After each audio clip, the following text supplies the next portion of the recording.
सभापति महोदय जी, मैं सर्वप्रथम तो आपका धन्यवाद करता हूं कि आपने मुझे रेलवे संशोधन विधेयक 2024 पे अपनी बात रखने का मौका दिया।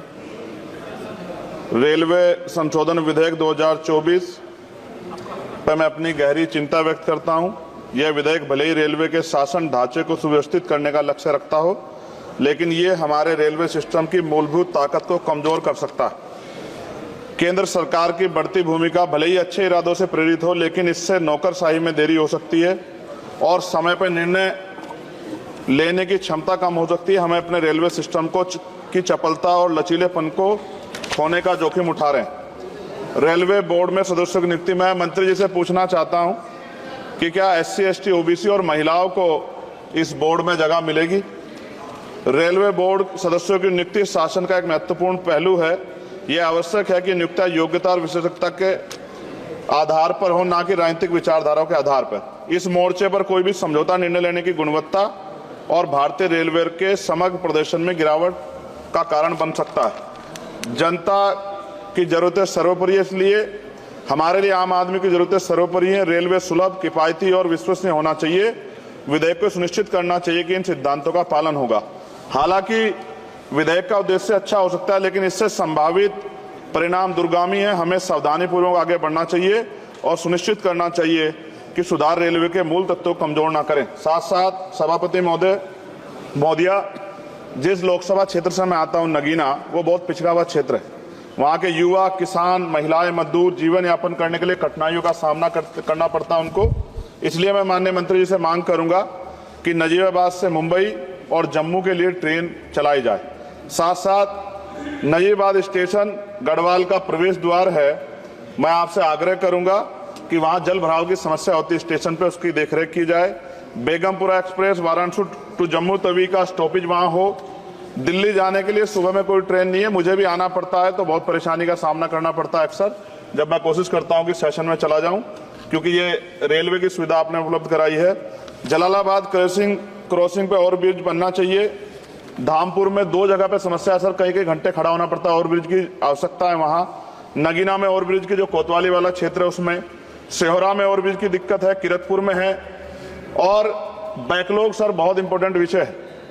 रेलवे का बैकलॉग जल्दी जल्दी भरना चाहिए। जनरल कोच बढ़ाए जाने चाहिए, क्योंकि बहुत बड़ी आबादी रेलवे में सफर करती है। बहुत लोगों की जान दुर्घटना में जा रही है। हमने कई एक्सीडेंट जो है देखे हैं, और एक कर्मचारी की जान गई जिस तरह दब गई, ये भी एक बहुत बड़ी समस्या थी। जनता में गुस्सा पैदा हुआ, इसकी रोकथाम की जाए। गरीब यात्रा करने के लिए जाता है, अंतिम यात्रा ना हो जाए, इस बात का हमें ध्यान रखना पड़ेगा। साथ साथ इसका मुझे एक मुख्य कारण ये दिखाई देता है कि लोको पायलट को रात और दिन में ड्यूटी करनी पड़ती है। मैं खत्म कर रहा हूं। रात की ड्यूटी कठिन है, उसके बाद पर्याप्त आराम चाहिए।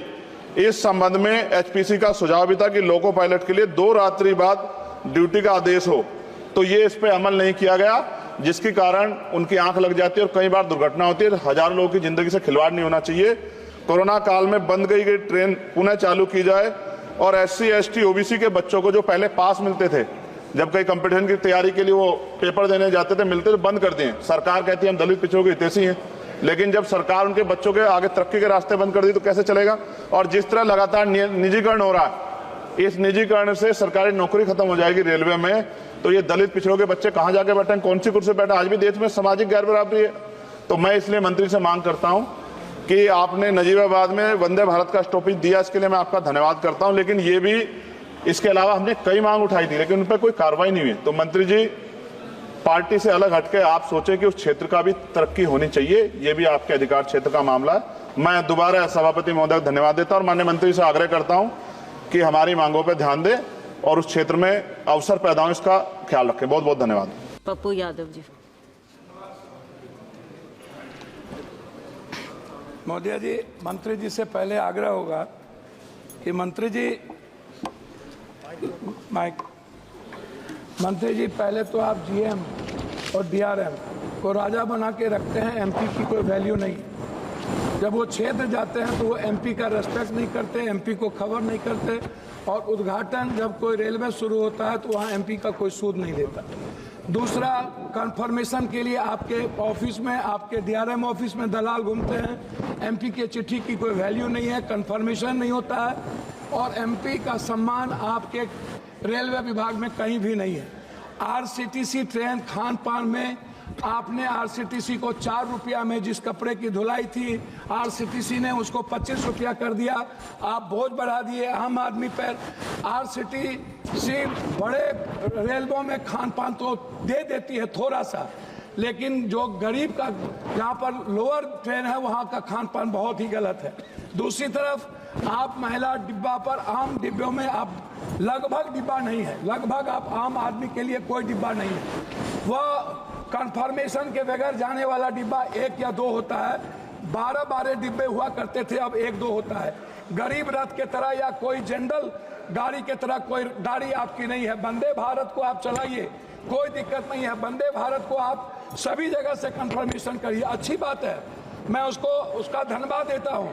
लेकिन आप आम आदमी, गरीब, मिडिल क्लास, हमारे अभी चंद्रशेखर जी ने आपसे कहा आप महिलाओं के लिए आरक्षण की कोई व्यवस्था कंपलसरी करिए, महिलाओं के आरक्षण को। और दूसरी तरफ 4 आदमी हम ट्रेन में जा रहे हैं, 2 आदमी का कंफर्म हुआ, 2 आदमी का कंफर्म नहीं हुआ, हम पर आप बोझ डाल देते हैं। उसके बाद हमसे पैसा वसूला जाता है, हमारे परिवार को रोक दिया जाता है, और हम भीतर में कितने पैसे वसूले जाते हैं इसके बारे में मैं नहीं कह सकता हूं। इसीलिए उस परिवार का क्या होगा जिसका 2 कंफर्मेशन होगा, 2 नहीं होगा, इस पर हम कभी सुधार की बात हमने नहीं की। दूसरी चीज, जो ST SC EBC और जो छात्र प्रतियोगिता में जाते हैं, एग्जाम देने जाते हैं बाहर, क्या सरकार की कोई दिलचस्पी? एक तो 11 सालों से रेलवे का एग्जाम नहीं हुआ, खाली भर्ती पड़ा हुआ है, कोई एग्जाम 11 सालों में नहीं हुआ, बैंकिंग की नहीं हुई। आप हमको बताइए ना, कैसा एग्जामिनेशन हुआ, कितना एग्जामिनेशन आपने ली, कितना ST SC OBC? आपने तो आरक्षण को पीछे दरवाजे से बंद कर दिया, एग्जाम बंद करके निजीकरण आपने कर दिया। और आपसे मेरा 2-3 आग्रह है, आप हमको एक बात आप बताइए, आप विकलांग के लिए क्या व्यवस्था आप कर रहे हैं? विशेष तौर पर महिलाओं के आरक्षण को कंपलसरी की बात मैंने आपसे कही, महिला सुरक्षा को लेकर के भर्ती की बात, ये सबसे ज्यादा और सबसे इंपॉर्टेंट है। आप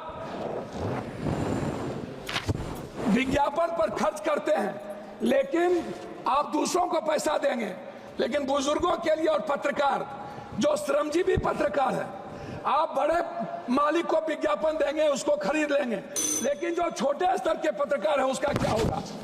मैं मैडम खत्म करता हूं। यात्री भाड़ा और माल भाड़ा बढ़ाने के बाद भी आपका रेलवे घाटे में क्यों है? आपने डबल कर दी, ट्रिपल कर दिया, आपका घाटे में क्यों है? कोसी सीमांचल क्षेत्र में रेलवे कनेक्टिविटी को बढ़ाने पर मैं आपका ध्यान आकृष्ट करूंगा। बनमनकी, जनता चौक, पूर्णिया कोर्ट स्टेशन, गढ़बनेली बाजार, जलालगढ़ बाजार, प्रोफेसर कॉलोनी पर ROB बनाने का आपसे आग्रह मैं करता हूं। मध्य रेलवे के अधीन सहरसा में रेल मंडल, समस्तीपुर में आजादी के वक्त कांग्रेस के रीजन में हुई, सहरसा में एक रेल मंडल की स्थापना में आपसे आग्रह करता हूं कि उस जोन में कोसी सीमांचल के बीच, सुपौल के बीच में एक रेल मंडल होना आवश्यक है। कोसी सीमांचल को जोड़ने वाली कुर्सेला बिहारीगंज, जो 192 करोड़ रुपया दिया गया था, बोर्ड उसको रोक दिया। बिहारीगंज से खुर्दा होते हुए बीरपुर, फिर देवघर से नौगछिया का आपने कर दिया है, सर्वे जारी है। आपने किशनगंज से आपने जलालगढ़ कर दिया, जलालगढ़ से बनमनकी और बिहारीगंज से कुशेश्वर स्थान, ये नहीं किया। नौगछिया से उदा किशनगंज, मधेपुरा, सिंहेश्वर स्थान, जो मैं एक मिनट, जो शिव की नगरी है, उसको बीरपुर तक जोड़ने की व्यवस्था। एक पूर्णिया कोस्ट स्टेशन में वॉशिंग पीट जो आपने कर दिया है, अभी तक उसका कार्य शुरू नहीं हुआ। कुछ रेलवे को मैं एक आग्रह करना चाहूंगा जी, धन्यवाद है इनको, हृदय की गहराइयों से मैं इनको धन्यवाद देता हूं, लेकिन जलालगढ़ स्वीकृत रेल साहेबगंज नदी पर, मैंने आपको साहेबगंज सीमा मनिहारी साहेबगंज वाया गंगा नदी पर साहेबगंज में पुल, मैं पूर्णिया जंक्शन, बनमनकी और मुरलीगंज, मधेपुरा को रेलवे स्टेशन, मॉडल स्टेशन बनाने का मैं आपसे आग्रह करता हूं। देवघर से रांची रेलवे नहीं है, रांची देवघर से रांची को जोड़ने का मैं आपसे आग्रह करता हूं। जलालगढ़ बनमनखी बिहारीगंज कुशेश्वर स्थान होते हुए दरभंगा आम एक जनरल बोगी 15,707, 15,708, 15,713, 15,714, 15,909, 15,910 को कटिहार से भाया पूर्णिया बनमनखी सहरसा चलाया जाए। ये मेरा आपसे आग्रह है। मेरा आग्रह एक बात अंतिम में है आपसे, प्लीज सर, एमपी विपक्ष के भी होते हैं, आप सम्मान करते हैं लेकिन काम नहीं करते। मेरा आग्रह है, हाथ जोड़ के सम्मान कम करिए, क्षेत्र का काम कर दीजिए और कुर्सेला टू बिहारीगंज 192 करोड़ रुपया मेरा रिलीज कर दीजिए। यही मैं आपसे आग्रह करता हूं और आरसीटी जो दलाली करता है उसको रोक दीजिए। बहुत बहुत धन्यवाद। ABL 24 न्यूज, सच दिखेगा। ABL 24 न्यूज को सब्सक्राइब करें, ताज़ा खबरों के लिए बेल आइकन को दबाएं।